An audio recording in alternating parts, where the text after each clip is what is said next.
Hello guys and welcome back to our YouTube channel. Today we're going to be learning how you can create a hyperlink. But before getting started, remember to support our channel, hit the like button, subscribe, and turn on the notification bells to get notified every time we post a new video. Without further ado, let's get started. First of all, open a link that you'd like to enter or create a hyperlink for. Then copy the URL of this website.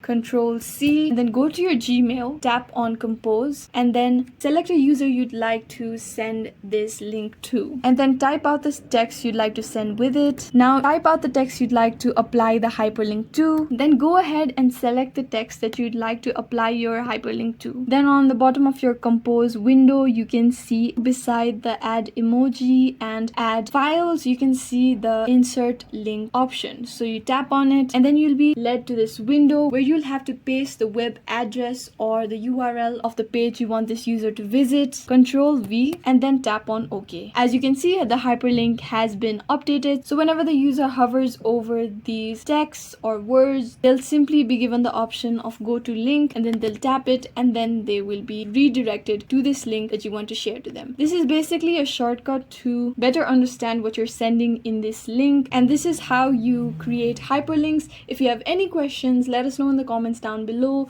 and thanks for watching.